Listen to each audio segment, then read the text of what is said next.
हिंदुस्तान का दम, गाजा पर पीएम मोदी से कैसे हारे ट्रंप, ये आपको दिखाएंगे। इस खबर को 19% लोगों ने वोट देकर देखना चाहा है। और साथ में यूजीसी पर महाभारत बाकी है। जेएनयू में क्यों हुई नारेबाजी, इस खबर को 21% लोगों ने वोट दिए हैं। और इसके बाद है सीएम हिमंता के बयान, मियां असमिया पर कैसे सियासत हुई है गर्म और कहां हुई है कश्मीरी युवक की पिटाई, यह भी आपको बताएंगे। इस खबर को 23% लोग देखना चाहते हैं, लेकिन जिस खबर को सबसे ज्यादा वोट मिले हैं, सबसे ज्यादा लोग देखना चाहते हैं, वो है शंकराचार्य के आगे सरेंडर या बाकी है बवंडर। 37% लोगों ने इस खबर के लिए वोट किया है। तो आइए शुरुआत इसी खबर से चक्रव्यूह की आज करते हैं।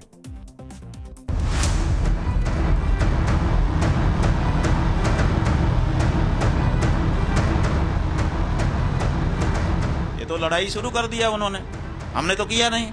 और हमने तो 11 दिन का समय दिया कि आओ सुधार लो।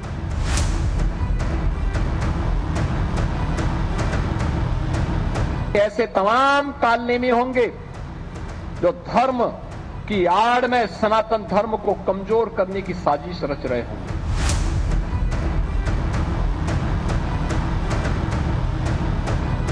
उन्हीं की बात से प्रेरित होकर के हमने सोचा कि पता कर लेना चाहिए कि है कालनेमी कौन, क्योंकि उन्होंने नाम नहीं लिया था। किसी भी साधु संत का अपमान होगा और अगर कोई सरकार करेगी तो उसके खिलाफ खड़े होंगे। योगी आदित्यनाथ जी ने पंगा ले लिया है शंकराचार्य की पीठ से। निश्चित तौर से अब योगी आदित्यनाथ को बहुत भारी पड़ने वाला है। सबसे पहले उन्हीं से हम पूछ रहे हैं कि आप पहले अपने हिंदुत्व का प्रमाण दे दीजिए, उसके बाद और लोगों से हम पूछना शुरू करें। तो सबसे पहले वो हिंदू प्रमाणित हो जाएं। कर्म प्रधान विश्व करी राखा, जो जस करहि सो तस फल चाखा। रामचरितमानस में तुलसीदास कहते हैं दुनिया कर्म से चलती है, प्रमाण से नहीं। लेकिन अब शंकराचार्य स्नान कंट्रोवर्सी में आज एक नया प्रमाण पत्र मांगा गया है। पहले मेला प्रशासन ने स्वामी अविमुक्तेश्वरानंद से शंकराचार्य होने का प्रमाण मांगा था। अब खुद शंकराचार्य स्वामी अविमुक्तेश्वरानंद यूपी के मुख्यमंत्री योगी आदित्यनाथ से हिंदू होने का प्रमाण मांग रहे हैं। अब हमने उनसे आज पूछा है कि आप बताओ कि आप असली हिंदू हो, इसकी क्या पहचान है। वो कहते हैं कि गोरक्षा पीठ के वो तो पीठाधीश्वर है। जब आपके राज्य में गौ माता को राज्य माता नहीं घोषित किया जा पा रहा है, जबकि महाराष्ट्र जैसा राज्य कर देता है, तो आप कैसे गौ भक्त हो, कैसे हिंदू हो। पूरे विश्व में आपके यहाँ का गौमांस बिक रहा है, तो आप उसको रोकिए, रोक करके दिखाइए 40 दिन के अंदर। हम माने कि आप हिंदू हैं, और नहीं तो 40 दिन बीत जाने के बाद हम लखनऊ आएंगे। पूरे भारत में जितने गौमांस का निर्यात हो रहा है, जिसके कारण पूरे विश्व में नंबर 2 पर हम हैं, उसमें से 40% का निर्यात गौमांस का उत्तर प्रदेश से हो रहा है। योगी आदित्यनाथ की नाक के नीचे हो रहा है। और महाराष्ट्र जैसा राज्य जहां पर मिलीजुली सरकार थी, वहां का मुख्यमंत्री गौ माता को राज्य माता घोषित कर सकता है, आदित्यनाथ नहीं कर सकते। सुना आपने, स्वामी अविमुक्तेश्वरानंद को यूं ही फायर ब्रांड शंकराचार्य नहीं कहा जाता। बताने की जरूरत नहीं है। प्रयागराज माघ मेला छोड़ने के बाद शंकराचार्य स्वामी अविमुक्तेश्वरानंद के तेवर और तीखे हो गए। आज वाराणसी में प्रेस कॉन्फ्रेंस कर शंकराचार्य ने यूपी के मुख्यमंत्री योगी आदित्यनाथ से हिंदू होने और गौ भक्त होने का प्रमाण मांगा। इस तनातनी को अगले माघ मेला तक जारी रखने का ऐलान तक कर दिया। उठ जाने के बाद हमने अगले माघ मेले के लिए उस बात को वहीं पर छोड़ दिया। अब जब अगला माघ मेला आएगा तो माघ मेले के प्रतिपदा को हम वहां पहुंचेंगे और मौनी अमावस्या को अपनी पूरी परंपरागत मर्यादा के साथ हम संगम स्नान करेंगे। और ये भी कह रहे हैं कि रोक लो जिसको रोकना हो, क्योंकि हमारा हिंदू समुदाय हमारे साथ रहेगा। सवाल यह कि क्या हिंदू होने का प्रमाण अब प्रेस कॉन्फ्रेंस में दिया जाएगा? क्या हिंदू होना किसी सर्टिफिकेट का मोहताज है? देश के पहले भगवाधारी मुख्यमंत्री योगी आदित्यनाथ को भी अब हिंदू होने का प्रमाण देना होगा। क्या आस्था अब अल्टीमेटम से चलेगी? क्या संत और सत्ता का ऐसे आमना सामना सनातन के लिए सही बात है?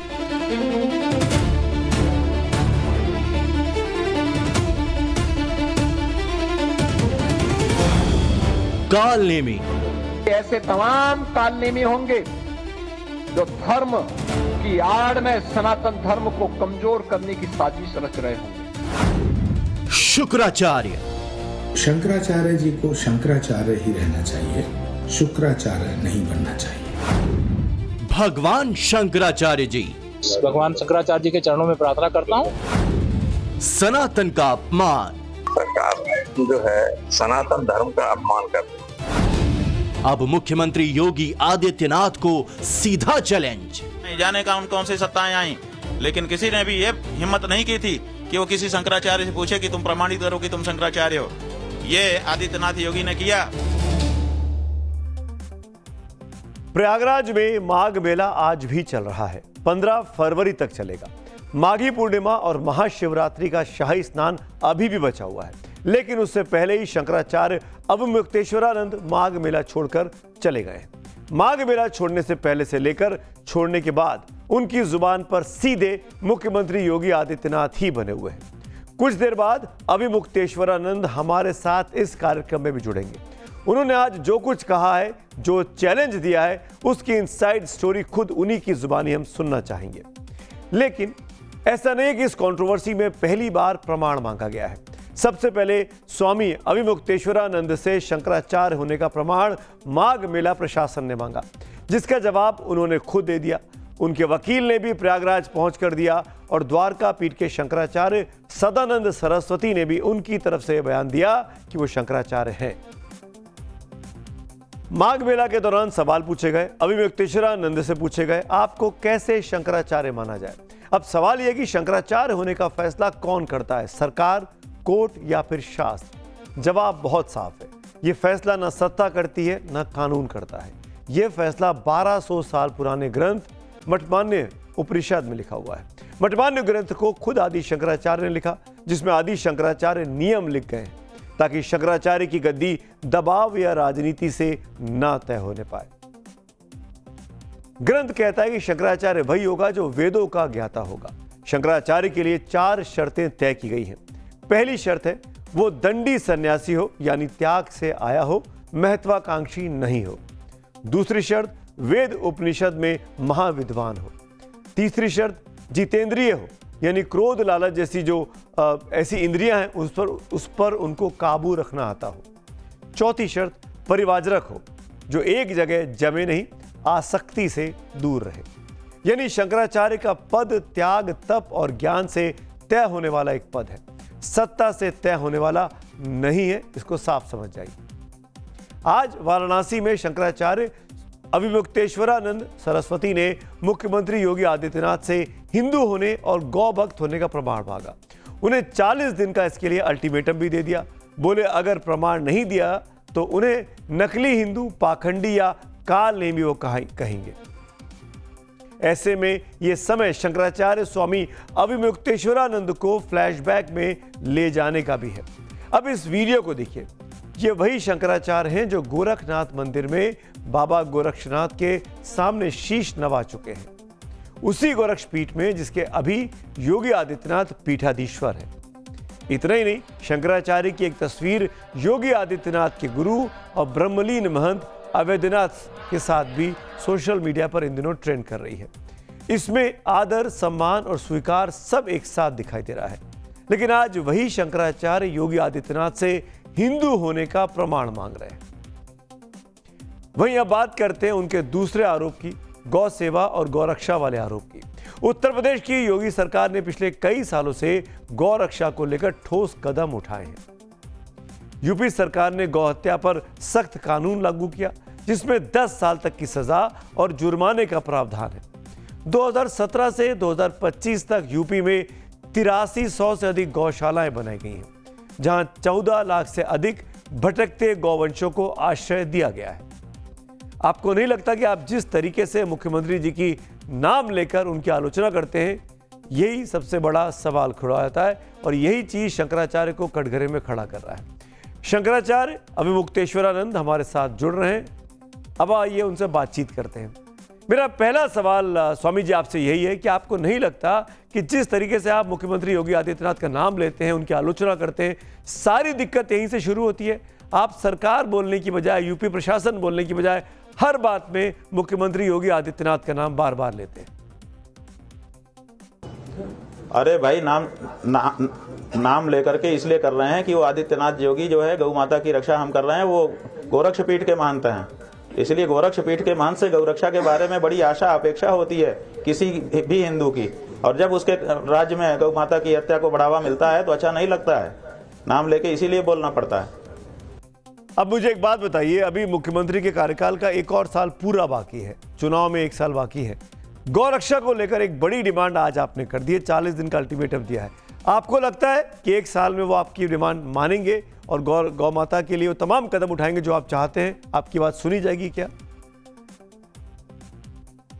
बिल्कुल, अरे बिल्कुल 40 दिन में हमको पूरा भरोसा है कि 40 दिन में गौ माता को राज्य माता भी योगी आदित्यनाथ जी घोषित करेंगे। और ये जो निर्यात हो रहा है अभी तक उनका ध्यान नहीं गया होगा, लेकिन आज हमने कड़क से हिंदू भावना को उनके सामने रखा है, इस पर भी विचार करके वो रोक लगाएंगे और 11 मार्च को बहुत बड़ा अभिनंदन हम लोग उनका वहाँ करेंगे, ऐसा हमको विश्वास है। अब ये विश्वास खंडित हो जाए तो बात अलग है।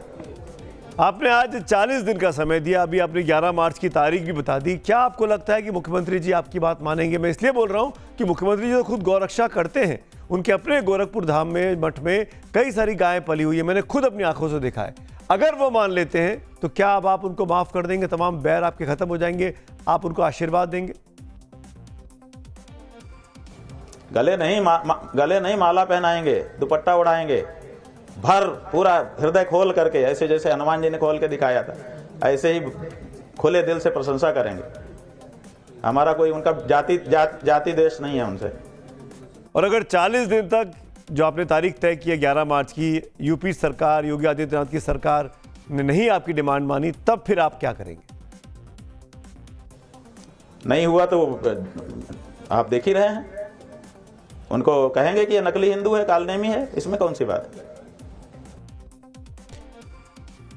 आप कालेमी उनको कह रहे हैं, वो कालेमी आपको कह रहे हैं, खैर ये तो आप दोनों के बीच का मामला है। लेकिन मैं आखिर में जाते जाते यही पूछना चाहूंगा आपसे शंकराचार्य जी, अब आपका अगला कदम क्या होगा?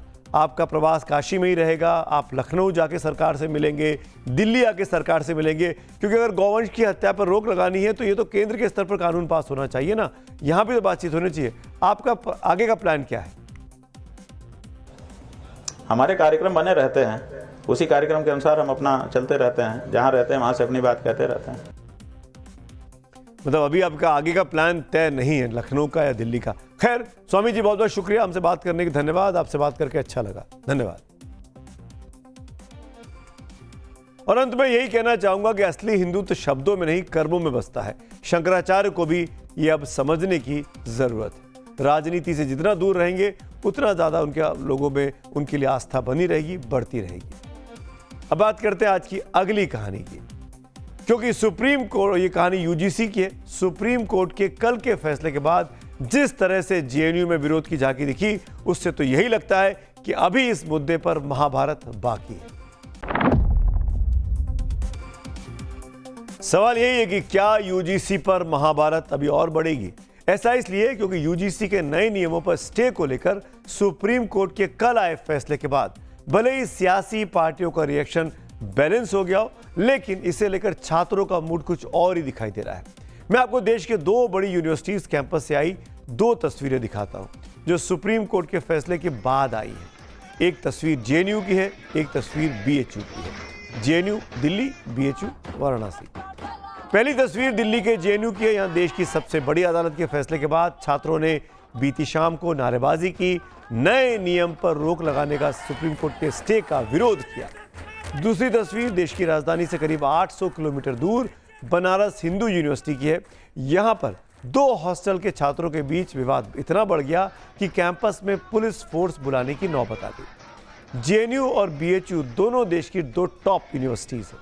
यहां की वैचारिक शक्ति दशकों से देश की राजनीति की दशा और दिशा तय करती रही है। दोनों कैंपस से निकले कई छात्रों ने न सिर्फ भारत की प्रगति और वैज्ञानिक बौद्धिक उन्नति में अमूल्य योगदान दिया, बल्कि पूरी दुनिया में देश का परचम लहराया है। और अब एक बार फिर दोनों यूनिवर्सिटीज कल के कोर्ट के फैसले के बाद इस वक्त सुर्खियों में है। तो पहले बात दिल्ली के जवाहरलाल नेहरू यूनिवर्सिटी की कर लेते हैं। सुप्रीम कोर्ट के फैसले के बाद बीती रात यहां क्या कुछ हुआ, पहले वो देखिए। यूजीसी पर सुप्रीम कोर्ट का फैसला आते ही जवाहरलाल नेहरू यूनिवर्सिटी यानी जेएनयू एक बार फिर वैचारिक जंग का अखाड़ा बन गई। दिल्ली की कड़ाके की सर्दी के बीच जेएनयू के छात्रों की एक टोली साबरमती हॉस्टल के बाहर जमा हो गई। हाथों में बैनर और जुबान पर जेएनयू स्टाइल नारे। प्रदर्शन के दौरान छात्रों ने एक पुतले को आग के हवाले किया, जिसे उन्होंने ब्राह्मणवाद का प्रतीक बताया।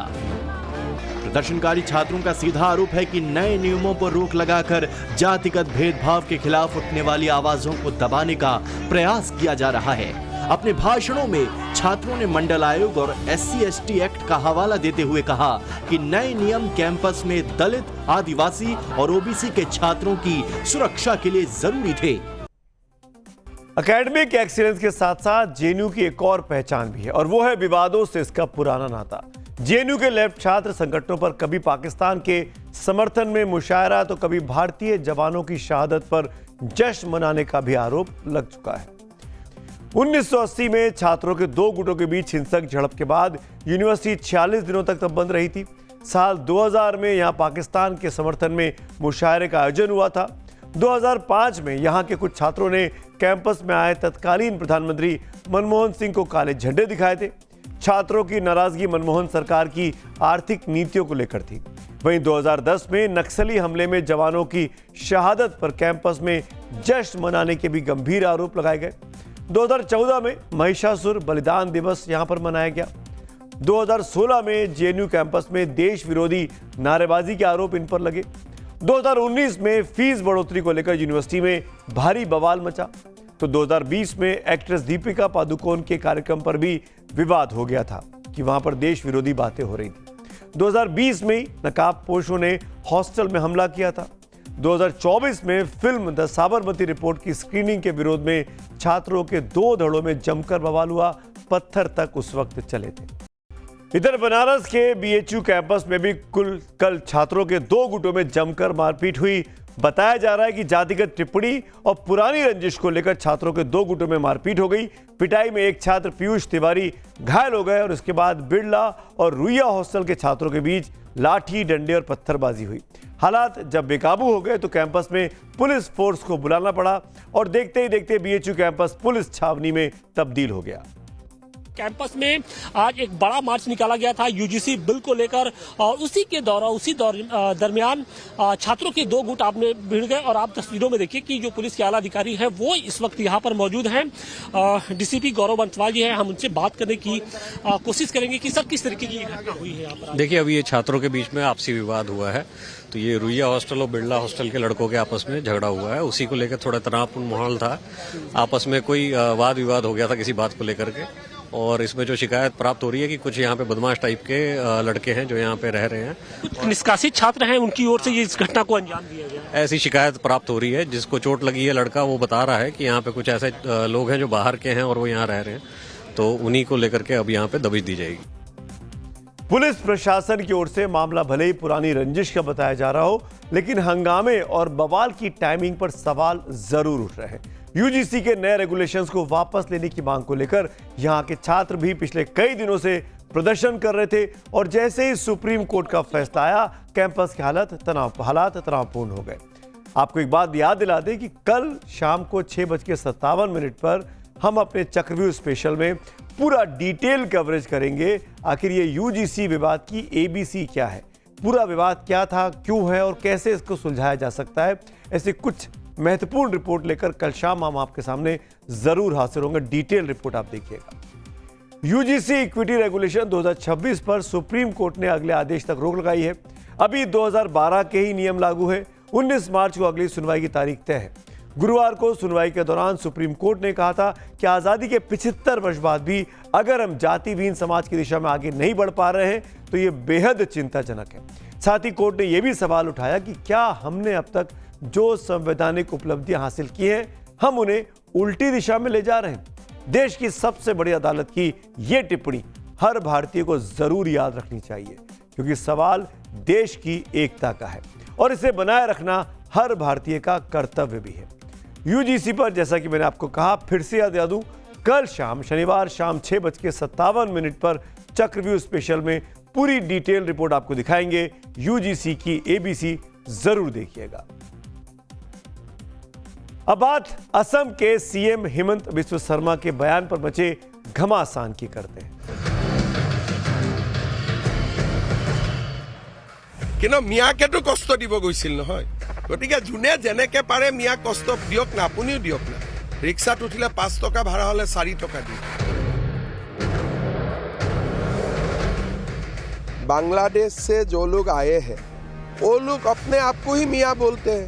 मैं तो वो नाम नहीं दिया है, वो तो खुद ही वो नाम लिया है। यूजीसी के नए नियम को लेकर जाति की लड़ाई आ गई तो यही लड़ाई धर्म के सवाल पर हिंदू मुसलमान की बन जाती है। इसके दो खबरों से आपको समझाता हूं। पहली खबर असम से आई है, जहां के मुख्यमंत्री हेमंत बिस्व शर्मा ने मुसलमानों पर आपत्तिजनक बयान दिया।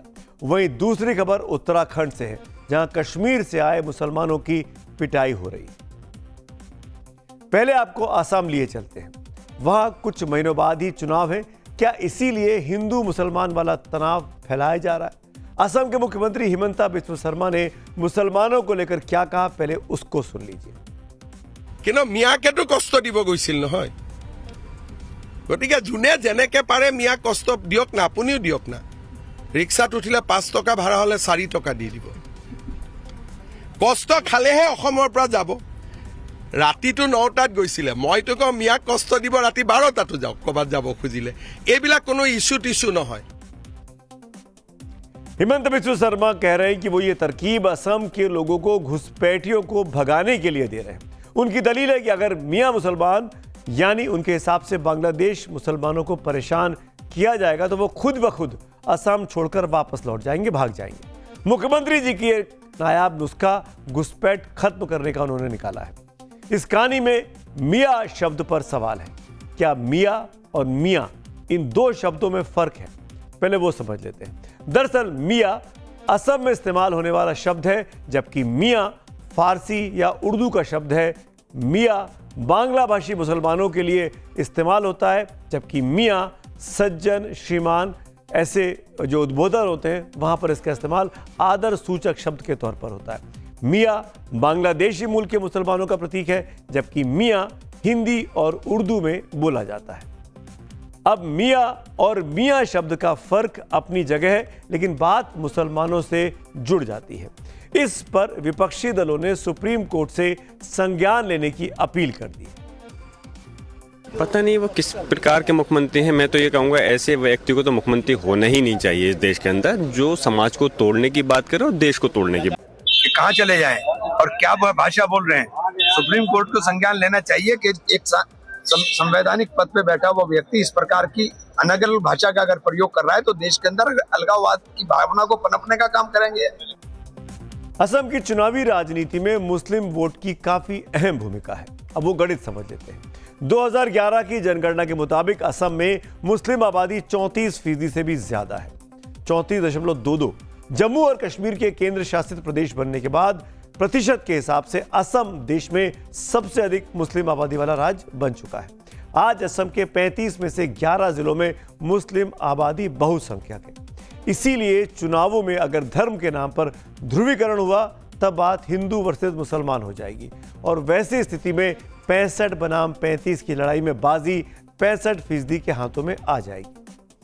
चुनाव से पहले मुस्लिम नाम पर ही बीजेपी ने घुसपैठियों के बहाने ही सही एक सदी हुई चाल चल दी है।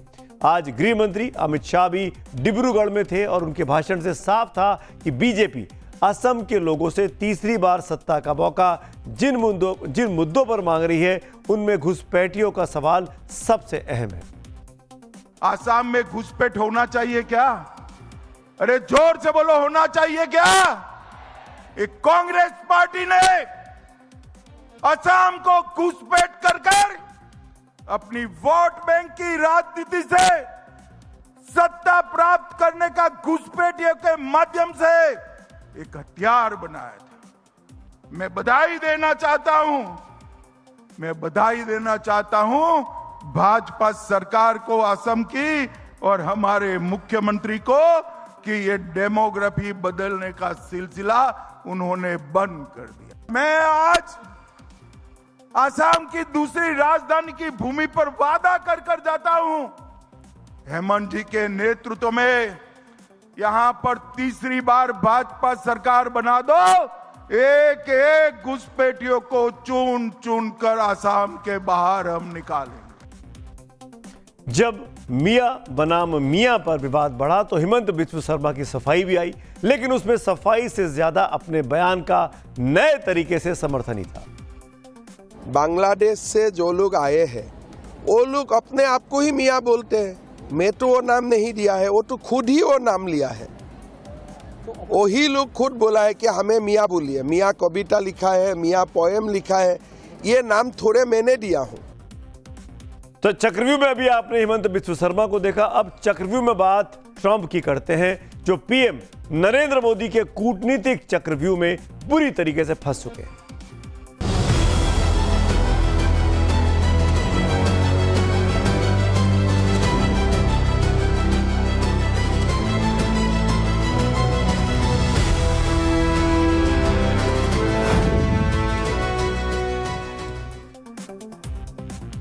शेर पे सवा शेर, ये वाली कहावत तो आपने सुनी ही होगी। जो ट्रंप कल तक दुनिया में टैरिफ की दहाड़ मार रहे थे, वो आज व्हाइट हाउस में माथा पीट रहे हैं।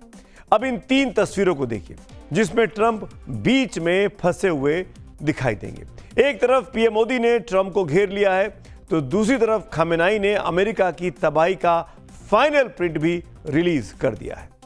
अब ट्रंप के एक तरफ कुआं है और दूसरी तरफ खाई।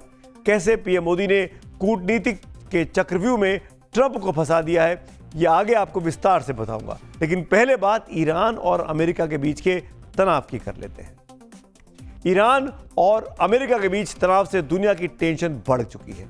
एक तरफ दुनिया की सबसे बड़ी महाशक्ति अमेरिका है, ट्रंप ईरान को लगातार दुनिया के नक्शे से मिटा देने की धमकी दे रहे हैं, तो दूसरी तरफ खामेनेई है, जो कह रहे हैं कि ईरान अकेला है लेकिन कमजोर नहीं है, जुल्म के आगे झुकेगा नहीं, क्योंकि हमारी रगों में हुसैनियत दौड़ती है, शहादत हमारी ताकत है, हमारी विरासत है, सर कट जाए मगर सर जुल्म नहीं झुकेगा। इतना तो तय कि अगर अमेरिका और ईरान के बीच जंग हुई तो मिडिल ईस्ट में तबाही का एक नया चैप्टर लिखा जाएगा, जिसको तीसरा विश्व युद्ध भी माना जा सकता है। इस बीच खबर है कि अमेरिका ने मिडिल ईस्ट में एक और युद्धपोत भेज दिया है। Aircraft carrier USS Abraham Lincoln पहले से ही वहां तैनात है। तो क्या डोनाल्ड ट्रंप ईरान पर अमेरिकी सेना को हमले का आदेश देने वाले हैं? यह सवाल सबके मन में घर कर चुका है। दूसरी तरफ ईरान ने अमेरिका की धमकी पर करारा जवाब दिया है। ईरान ने कहा कि अगर अमेरिका हमला करता है तो उसका जवाब तत्काल और भयानक तरीके से दिया जाएगा। ईरान ने अमेरिकी एयरक्राफ्ट कैरियर को मिसाइल से उड़ाने की धमकी दी है। दरअसल ईरान के पास 3000 से ज्यादा मिसाइलें हैं, यही उसकी सबसे बड़ी ताकत है। इसी मिसाइल पावर के दम पर पिछले साल ईरान ने इजराइल की नाक में दम कर दिया, इसीलिए अमेरिका वो भूल अब नहीं दोहराना चाहेगा, जिससे दुनिया में उसके सुपर पावर होने का भूत उतर जाए। लिहाजा ट्रंप अभी सिर्फ धमकी के साथ चलना चाहते हैं। ईरान को धमकाते हुए ट्रंप कह रहे हैं कि अगर उसने बिना शर्त परमाणु समझौता नहीं किया तो अंजाम भुगतने को तैयार रहे। डोनाल्ड ट्रंप इतना बोलते हैं कि उन्हें दुनिया ने सीरियसली लेना बंद कर दिया है। सुबह उनका भोपू चालू हो जाता है, कभी ईरान को धमकी देते हैं, कभी ग्रीनलैंड के चक्कर में यूरोप को धमकाते हैं। यह सिलसिला कई महीनों से चला आ रहा है। ट्रंप कुछ करें या ना करें, लेकिन अरब देशों ने तो फंदा टाइट कर दिया है। ट्रंप की धमकियों के बीच इस्लामिक वर्ल्ड ईरान के पक्ष में तनकर खड़ा हो गया है। सऊदी अरब, तुर्की, कतर और यूएई, इराक जैसे देश ईरान का समर्थन कर रहे हैं। ईरान के प्रॉक्सी ग्रुप्स हुती, हिजबुल्ला, हमास भी अमेरिका से तो दो हाथ लगातार कर ही रहे और तैयार भी दिखाई दे रहे हैं। ईरान ने भी कह दिया है कि वो सैन्य कार्रवाई की धमकी के आगे झुकने वाला नहीं।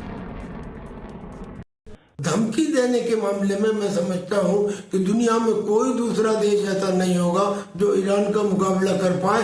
वो तो ये कह रहे हैं कि अगर खोमेनी की तरफ किसी ने हाथ उठाया तो हम उसका केवल हाथ ही नहीं काटेंगे, उसके देश को भी तबाह कर देंगे। ट्रंप खूब बोल रहे हैं, ईरान को जमकर धमका रहे हैं, लेकिन दूसरी तरफ खामेनेई खामोश हैं, सिर्फ संकेत दे रहे हैं। ट्रंप को इशारों में कह रहे हैं मान जाओ, धमकाना छोड़ दो, नहीं तो अमेरिका को ऐसा सबक सिखाएंगे जिसे ट्रंप की 7 पुश्तें याद रखेंगी। क्या अमेरिका पर ईरान के बम बरसने वाले हैं?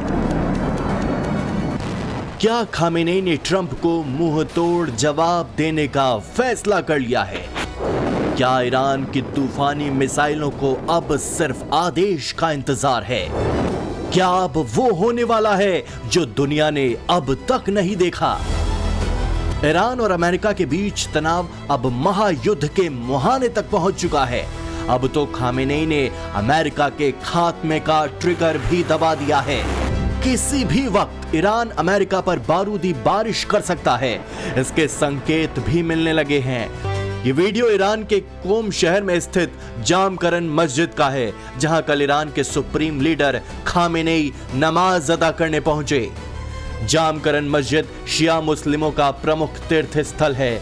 ऐसा कहा जाता है कि बड़े फैसले लेने से पहले खामेनेई जामकरन मस्जिद जाते हैं।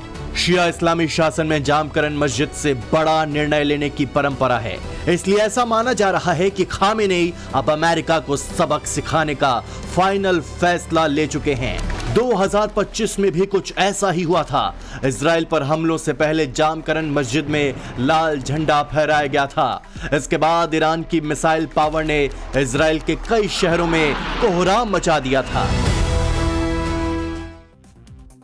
एक तरफ खाड़ी में ट्रंप बुरी तरीके से घिरे हुए हैं, वहीं दूसरी तरफ दिल्ली में ट्रंप विरोधी अरब देश नमो नमो कर रहे हैं। दुनिया भर के इस्लामिक देशों को एक साथ दिल्ली बुलाकर पीएम मोदी ने ट्रंप को चारों खाने चित कर दिया है। कल से दिल्ली में 22 अरब देशों के विदेश मंत्रियों का शिखर सम्मेलन होने जा रहा है।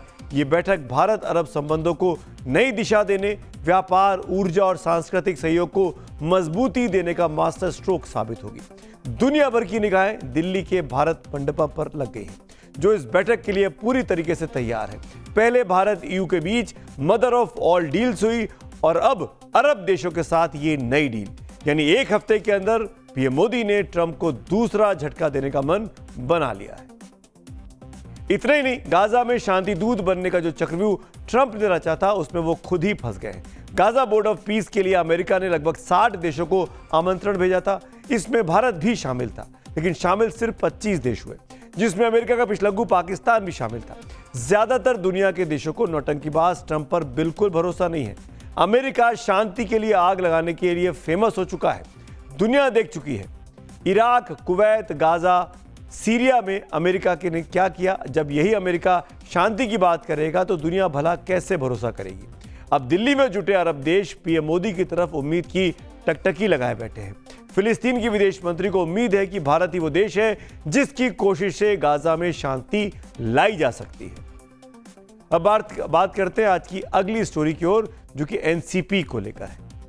महाराष्ट्र के पूर्व उप मुख्यमंत्री अजीत पवार के निधन से उनके परिजनों, समर्थकों और प्रशंसकों में अब भी शोक और संताप का माहौल है। आज सोनगांव में कोरहा और नीरा नदी के संगम पर अजीत पवार की अस्थियां प्रवाहित की गई। अजीत पवार के बेटे पार्थ और जय पवार ने अपने पिता की अस्थियां पवित्र नदी में प्रवाहित की। उस समय उनकी मां और अजीत पवार की पत्नी सुनेत्रा पवार भी साथ में मौजूद थी। लेकिन इसके साथ महाराष्ट्र की राजनीति में कुछ सवाल भी अब तैरने शुरू हो गए हैं। पहला सवाल, अजीत पवार की जगह महाराष्ट्र का उप मुख्यमंत्री कौन बनेगा? एनसीपी की बागडोर किसको मिलेगी?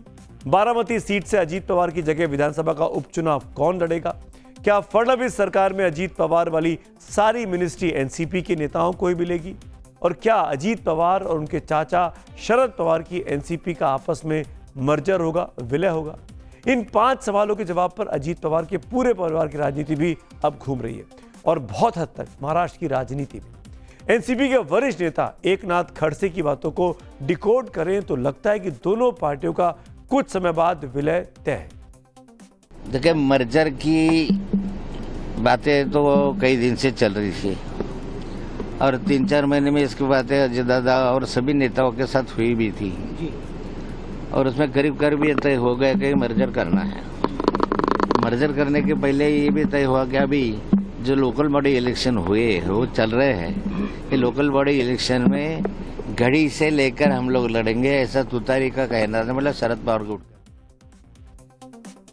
इस बीच एनसीपी के वरिष्ठ नेता प्रफुल्ल पटेल और छगन भुजबल ने सुनेत्रा पवार से जाकर मुलाकात की। फिर उन्होंने प्रदेश एनसीपी अध्यक्ष सुनील तटकरे के साथ मुख्यमंत्री फडणवीस से मुलाकात की। हमें एनसीपी के विश्वास सूत्रों से जानकारी मिली है, उसके मुताबिक एनसीपी नेता चाहते हैं कि प्रफुल्ल पटेल को पार्टी का अध्यक्ष बनाया जाए। सुनेत्रा पवार को उप मुख्यमंत्री बनाए जाने के पक्ष में एनसीपी के नेता बताए जाते हैं। सूत्रों से तो यह भी पता चला है कि अगर सुनेत्रा पवार राजी हो गई तो जल्द ही मुख्यमंत्री देवेंद्र फडणवीस को यह प्रस्ताव भेजा जा सकता है। और खबर तो यह भी है कि सुनेत्रा पवार को शायद कल तक मना लिया जाएगा।